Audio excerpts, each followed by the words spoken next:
Is Alaska's HAARP array silently controlling your thoughts? Officially, the HAARP facility in Alaska is a research program studying the atmosphere for communications and science. But what if that's a lie? Well, you see, whispers among researchers suggest that it's a massive mind control weapon. Its powerful antennas don't just study the aurora, they manipulate it, bending the very sky to broadcast low-frequency waves that can alter human mood and behavior. Strange weather patterns and unexplained mental episodes in pilots and residents often coincide with its activation cycles. The sudden shutdown of HAARP was a ruse. They simply moved its control deeper underground. It remains active, conducting psychological operations on a sleeping public.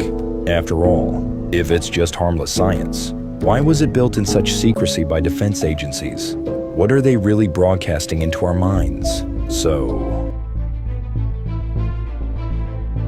I want to tell you about this. This is a Masonic Bible. My grandfather was a Freemason. He was very secretive about it. Never, ever talked about it.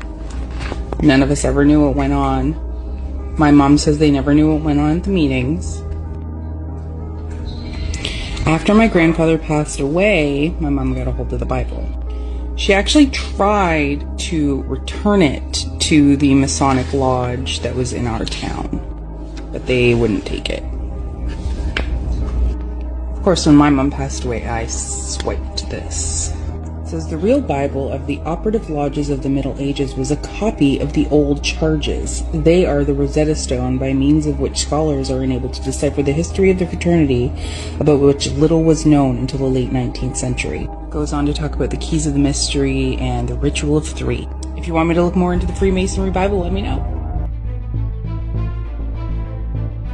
The Dutch rose to defeat the Habsburg Empire and become superbly educated.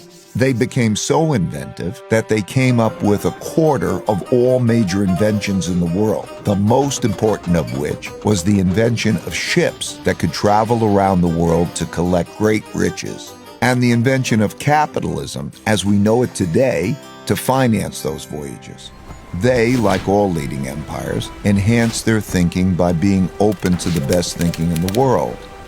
As a result, the people in the country become more productive and more competitive in world markets, which shows up in their growing economic output and rising share of world trade.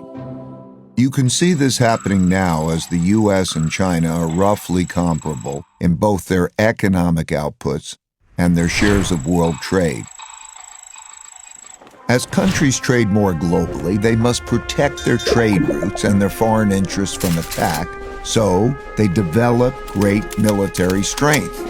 If done well, this virtuous cycle leads to strong income growth, which can be used to finance investments in education, infrastructure, and research and development.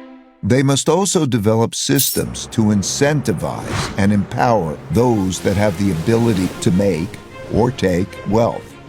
In all of these cases, the most successful empires used a capitalist approach to develop productive entrepreneurs. Even China, which is run by the Chinese Communist Party, used a form of this capitalist approach.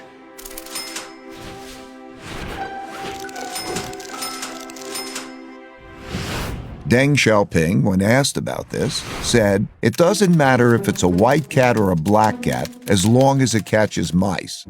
And it's glorious to be rich." To do this well, they must develop their capital markets. Most importantly, their lending, bond, and stock markets.